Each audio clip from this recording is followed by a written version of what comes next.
अस्सलाम वालेकुम नाज़रीन, बिलाल अहमद तबसरा यूके के साथ। नाज़रीन, इस हफ़्ते वज़ीर-ए-आज़म बरतानिया बोरिस जॉनसन ने जो कोविड के हवाले से यूके के शहरियों पर जो पाबंदियां लगी थी उसके तमाम पाबंदियों के ख़त्म करने का ऐलान किया। और इसमें जो है कुछ चीज़ें जो हैं अभी उसकी तफसीलात जो हैं आस्ता आस्ता आना शुरू हो गई हैं। कल जो है एजुकेशन के जो सेक्रेटरी थे उन्होंने स्कूल के हवाले से बात की। आज जो है जो ट्रांसपोर्ट के सेक्रेटरी उन्होंने ट्रैवल रिस्ट्रिक्शंस के हवाले से बात की। इन सब पे बात करते हैं। और पहले मैं बता दूं कि जो वज़ीर-ए-आज़म बरतानिया बोरिस जॉनसन ने जो ऐलान किया था उसमें क्या क्या चीज़ें थीं, और उसके बाद फिर मैं आपको बताता हूं कि स्कूल के क्या आगे हालात होंगे, और उसके बाद जो ट्रैवल के हवाले से अब क्या लेटेस्ट डेवलपमेंट है। ये सब चीज़ें जो हैं अगर आप बरतानिया आने वाले हैं या बरतानिया में रहते हैं तो ये जानना आपके लिए बहुत ज़रूरी है। तो मैं सबसे पहले बता दूं कि जो ये 21 जून को ये फ्रीडम डे इन्होंने कहा था बेसिकली कि हम जो आज़ादी का दिन मनाएंगे 21 जून को, लेकिन वो 21 जून तो ना हो सका। अब जो है वो 19 जुलाई मंडे से ही जो है ये तमाम पाबंदियाँ जो हैं ख़त्म हो जाएंगी। अब पाबंदियाँ ख़त्म होने में तो सबसे पहले जो है वो फेस मास्क की बात कर लेते हैं। फेस मास्क जो है ये लीगल रिक्वायरमेंट थी कि आपको फेस मास्क जो है आपने पहनना है, लेकिन अब वो लीगल रिक्वायरमेंट ख़त्म हो रही है। अब आपकी पर्सनल चॉइस होगी। वज़ीर-ए-आज़म बरतानिया बोरिस जॉनसन ने ये कहा है कि वो ख़ुद भी अगर किसी क्राउडेड जगह पे जाएंगे तो वो प्रेफर करेंगे कि वो फेस मास्क पहने। इसलिए अब ये जहाँ बड़े लार्ज गैदरिंग्स हों, क्राउड्स हों, या जो प्राइवेट इवेंट्स हों, वो या जो भी अगर दूसरी जो ऑर्गेनाइजेशंस हैं वो अपने खुद फैसला कर सकती हैं कि उन्होंने ये रिस्ट्रिक्शन लगानी है। गवर्नमेंट की तरफ से एडवाइस नहीं होगी, गवर्नमेंट की तरफ से जो है कोई लॉ नहीं होगा, ये उन पे है। लेकिन अब अगर मैं ख़बरों में सुन रहा था कि जो लंदन के जो मेयर हैं सादिक खान, उनकी तरफ से भी ये आया है कि वो कहते हैं कि लंदन ट्रांसपोर्ट जो है उनकी तमाम जगहों पे जो है फेस मास्क मैंडेटरी होगा। इसी तरह जो मैनचेस्टर के जो मेयर हैं उनकी तरफ से भी स्टेटमेंट आई है कि उनकी वो भी यही करेंगे कि वो भी जितनी भी मैनचेस्टर की जो पब्लिक ट्रांसपोर्ट है उसमें जो है वो फेस मास्क ज़रूर रखेंगे, इसलिए कि रिस्क अभी भी मौजूद है। मैं अभी रिस्क के हवाले से बात करता हूँ। ऑल्दो कि वो पाबंदी ख़त्म हो गई हैं, लेकिन जो नए हेल्थ सेक्रेटरी हैं साजिद जावेद, उन्होंने भी एक बड़ी अलार्मिंग सिचुएशन बताई है। उन्होंने बताया कि आगे आने वाले दिनों में और महीनों में जो है किसी हद तक जो केसेस जो हैं वो 1 लाख पॉजिटिव केसेस रोज़ाना की बुनियाद पर यूके में हो सकते हैं। इसलिए कि ये तमाम पाबंदियाँ ख़त्म होंगी तो ये वायरस फैलेगा। इसलिए कि वायरस तो अभी मौजूद है, और अभी जो है इस पाबंदियों के ख़त्म करने से वायरस का ताल्लुक इस हद तक है कि वैक्सीनेशन हो रही है, इम्यून सिस्टम जो है शील्डिंग सिस्टम को बढ़ा रहे हैं, लेकिन वायरस जो है वो किसी न किसी हद तक तो हमारे आसपास मौजूद रहेगा। तो ये भी एक अलार्मिंग सिचुएशन है कि जब केसेस इतने होंगे तो हॉस्पिटलाइजेशन भी बढ़ सकती है। तो ये अगेन आपकी अपनी एक चॉइस होगी कि आप उसको किस तरह डील करते हैं। उसके अलावा जो है सोशल डिस्टेंसिंग और हॉस्पिटैलिटी के हवाले से भी उन्होंने बात की। वज़ीर-ए-आज़म बरतानिया ने उन्होंने कहा कि अगर 1 मीटर रूल भी एक आया था, अब उसने कहा कि हम सारा ये रूल्स स्क्रैप कर रहे हैं। 1 मीटर 2 मीटर इसमें कोई सोशल डिस्टेंसिंग नहीं होगी, आपकी मर्ज़ी है, आप करें, नहीं है तो ना करें, इसमें कोई मसला नहीं है। ये अब आप पे अपने पे डिपेंड करता है। हॉस्पिटैलिटी के लिहाज से भी उन्होंने बता दिया है कि पहले जिस तरह ये होता था कि अगर आप पब्स या रेस्टोरेंट में जाएं तो आपको टेबल पर ही सर्व होता था, अब आपकी मर्ज़ी है, आप जाकर खुद लें, कोई उस पर रिस्ट्रिक्शन नहीं है। आप जब आप जब रेस्टोरेंट जाते थे तो रेस्टोरेंट के बाहर आपको एक QR स्कैन कोड जो आपको स्कैन करना पड़ता था ट्रैक एंड ट्रेस के लिए। तो अब आपके कोई डिटेल्स आपसे रेस्टोरेंट वाले आपसे नहीं पूछ सकते हैं, आपको कोई कोड जो है वो स्कैन करने की ज़रूरत अब नहीं है। सेल्फ़ आइसोलेशन के हवाले से साजिद जावेद जो हैं उन्होंने कहा है कि अगर किसी को 2 जैब्स लगी हों तो उसको फिर सेल्फ़ आइसोलेशन करने की ज़रूरत नहीं है। उसके लिए उसे यही है कि वो अपना PCR टेस्ट करवाए, और जो है वो उसको आइसोलेशन की ज़रूरत नहीं है। लेकिन गवर्नमेंट ये बहुत अहम बात बताने लगा हूँ कि जो डबल जैब का जो मतलब है जो गवर्नमेंट ने डिफ़ाइन किया है, यहाँ की यूके की गवर्नमेंट ने, बेशक वो आपकी आइसोलेशन से मुतालिक हो, आपकी ट्रैवलिंग से मुतालिक हो, आपके स्कूल से मुतालिक हो, तो डबल जैब का मतलब ये है कि आपको जो सेकंड जैब है उसके भी 2 हफ्ते गुजर जाएं तब वो डबल जैब कंसिडर होगी।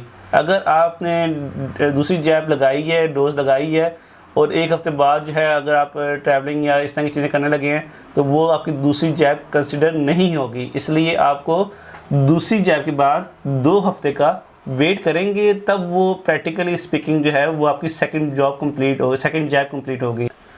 यहाँ पर एक और बात जो है साजिद जावेद ने बताई है कि जो हेल्थ सेक्रेटरी हैं, उन्होंने कहा है कि अगर आपको 2 जैब लग गई हैं और उसके बाद अगर आपको खुद अल्लाह ना करे कोविड टेस्ट हो जाए, कोविड आपको पॉजिटिव आ जाता है, तो फिर आपको आइसोलेट होना होगा। लेकिन अगर आप किसी के कहने पर आपके साथ कोई बंदा है जिसको अल्लाह ना करे कोविड हुआ है और आप क्या उसके साथ कांटेक्ट हुआ है, then you don't need to isolate yourself. आपको आइसोलेट होने की ज़रूरत नहीं है। उस जो बंदा है उसको होना पड़ेगा रिगार्डलेस उसकी दोनों वैक्सीन लगी हैं नहीं लगी हैं, लेकिन आपको नहीं होना पड़ेगा। तो ये इसमें मैं का एक चीज़ क्लियर कर दूँ। अच्छा, एजुकेशन सेक्रेटरी जो हैं जिनका नाम गेविन विलियमसन है, उन्होंने भी एजुकेशन के हवाले से, स्कूल के हवाले से अपनी पॉलिसी दी है कि जब ये फ्रीडम डे आएगा 19 जुलाई के बाद मंडे से, तो उसके बाद जो है स्कूल की क्या सूरत हाल होगी। आपको मालूम है कि अभी जो उनके बच्चे स्कूल जाते हैं उनको पता ही होगा कि ये अभी सपोर्ट बबल सिस्टम बना हुआ है कि एक बबल में एक बच्चे, जो कुछ बच्चों की तादाद एक बबल में होती है और वो उसी बबल के अंदर रहते हैं, और अगर उनमें से किसी भी को भी अगर पॉजिटिव केस आता है तो वो पूरा बबल 10 डेज़ के लिए आइसोलेट कर लेता है और उसके बाद फिर स्कूल उनको दोबारा बुला लेते हैं। और अभी मैं आपको फिगर बताऊंगा तो काफ़ी बड़ी तादाद में जो हैं स्कूल जो हैं वो उनमें बच्चे जो हैं वो आइसोलेट में रहे हैं, इसलिए कि कोई ना कोई बच्चे का पॉजिटिव आने की वजह से पूरे बबल को जो है वो आइसोलेट करना पड़ता था। अब जो है जो एजुकेशन सेक्रेटरी हैं वो जिनका नाम गेविन विलियमसन है, उन्होंने अब ये कहा है कि अब जो ट्रैक एंड ट्रेस सिस्टम के तहत कोई किसी से कांटेक्ट किया जाएगा तो उसको ये एडवाइस होगी कि वो अपना PCR टेस्ट करवा ले, बट उसको उस टाइम उसको आइसोलेट करने की ज़रूरत नहीं है। अगर PCR टेस्ट पॉजिटिव आएगा, जिस का आएगा उसको आइसोलेट करना होगा, पूरे बबल को आइसोलेट नहीं होना पड़ेगा।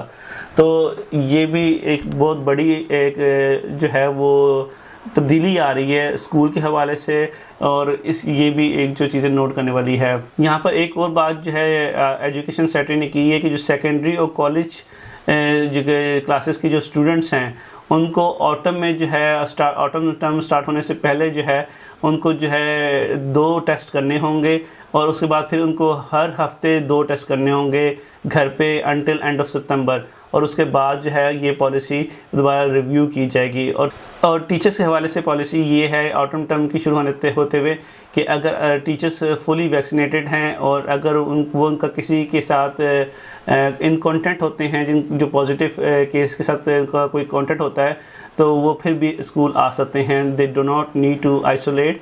वही रूल है कि अगर उनको आइसोलेट करना तब होगा जब वो खुद पॉजिटिव केस हो जाएं। तो इंस्ट्रक्शन यही होगी, एडवाइस यही होगी कि अगर आप किसी के साथ आपका कांटेक्ट हुआ है, go for PCR test. If it's come back negative, you are normal, you come back as a normal routine life. और लेकिन अगर वो पॉजिटिव आता है then you have to stay in isolation for 10 days.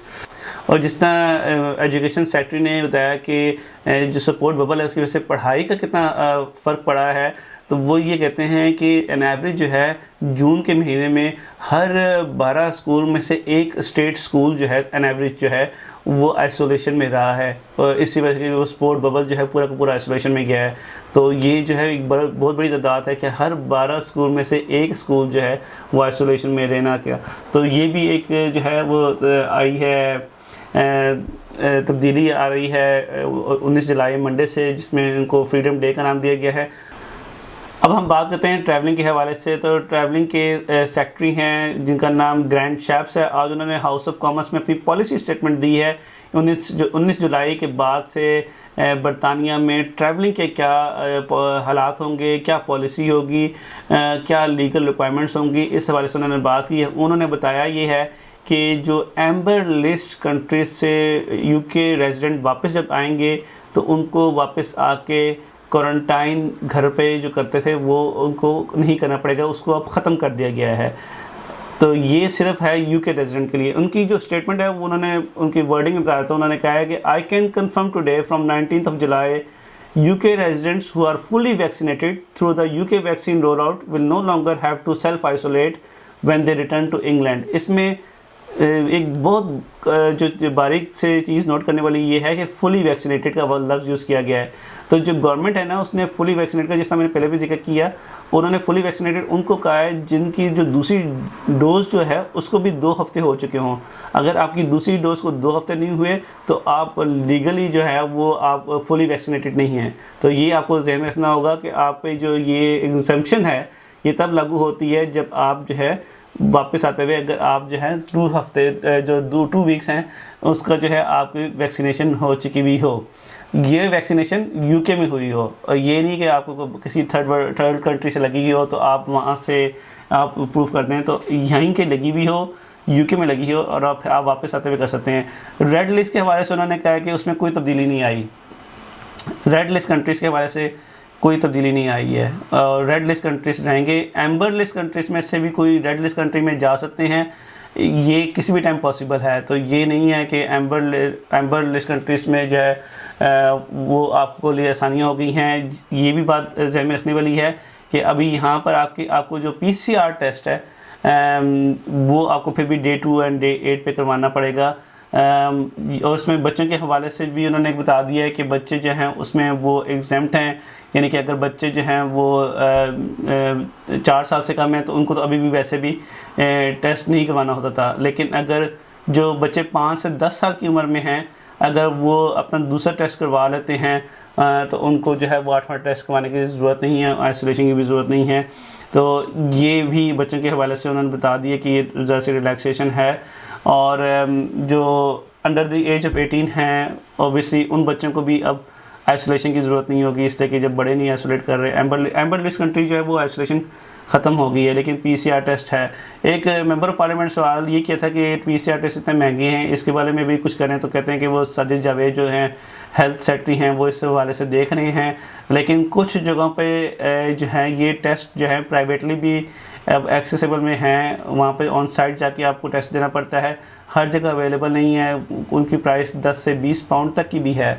तो अगर आप ने टेस्ट करवाना है, अगर आप सस्ता देखना चाहते हैं तो गवर्नमेंट के NHS की वेबसाइट पे जाएं, वहाँ पे प्राइवेट कंपनीज़ की सारी डिटेल्स हैं, अपना एरिया डालें सर्च में और उसमें आपको पता चल जाएगा कि यहाँ पर आपके इलाके में कोई आपको सस्ता टेस्ट जो है वो करवा रहा है। अगर करवा रहा है तो फिर आपको महंगे NHS से जो है PCR टेस्ट करवाने की ज़रूरत नहीं है।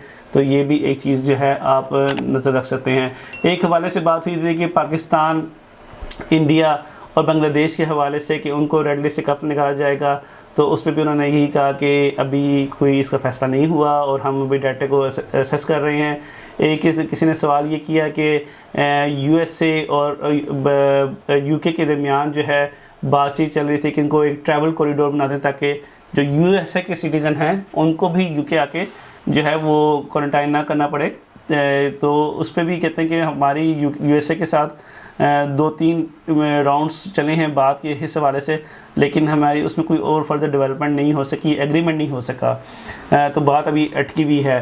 तो जो अभी तक की ये डेवलपमेंट है ये ज़ाहिर कर रही है कि ये सिर्फ UK के रेजिडेंट्स के लिए उन्होंने थोड़ी सी तसल्ली की है। लेकिन जो कॉस्ट वाइज भी देखा जाए तो अभी भी PCR टेस्ट जो है इज़ क्वाइट एक्सपेंसिव। अगर हम NHS के या प्राइवेटली जाते हैं जो काफ़ी एक्सपेंसिव टेस्ट पड़ते हैं, तो अभी ट्रैवलिंग वाइज भी एक्सपेंसिव है। यहाँ पे मैं एक और आपको बात बता दूँ कि वर्जिन अटलांटिक और जो है EasyJet जो 2 बड़ी एयरलाइन हैं, उन्होंने जो है एक हीथ्रो पे फास्ट ट्रैक भी वो लेन शुरू कर रहे हैं। और हीथ्रो टर्मिनल भी मेरे ख्याल से उन्होंने एक ना कहीं मैं खबर पढ़ रहा था कि जो डबल जैब्ड वैक्सीनेशन जो हैं होल्डर्स हैं उनको जो है वो फास्ट ट्रैक लेन से गुजारा जाएगा। लेकिन जो ट्रांसपोर्ट के सेक्रेटरी हैं उन्होंने ये ज़रूर कहा है कि इसमें ट्रैवलिंग में थोड़ी सी रिस्ट्रिक्शन ज़रूर कम हुई हैं, लेकिन ये बात ज़हन में रखनी होगी कि जब भी आप ट्रैवल करेंगे तो आपके जो लॉन्ग क्यूज़ हैं, जो एयरपोर्ट पे इमिग्रेशन पे जो वेटिंग टाइम है वो बहुत ज़्यादा है। तो इस हवाले से आपको वो वाले हालात नहीं होंगे कि आपने ट्रैवल किया तो आप पहुंच गए और जल्दी जल्दी हो गया, इस तरह नहीं होगा। तो अभी ये तो हालात आहिस्ता आहिस्ता नॉर्मल की तरफ जाएंगे, लेकिन अभी ओवरनाइट कोई तब्दीली अभी भी नहीं आएगी कि आप एयरपोर्ट जाएं और आप जो है वो 2-3 घंटे में फारिग हो जाएंगे। अभी भी जो मीडिया में बता रहे हैं कि 4-5 घंटे एन एवरेज जो है इमिग्रेशन पे वेटिंग टाइम लग रहा है। तो ये सब आज की अपडेट थी। Thank you for watching this. अस्सलाम वालेकुम।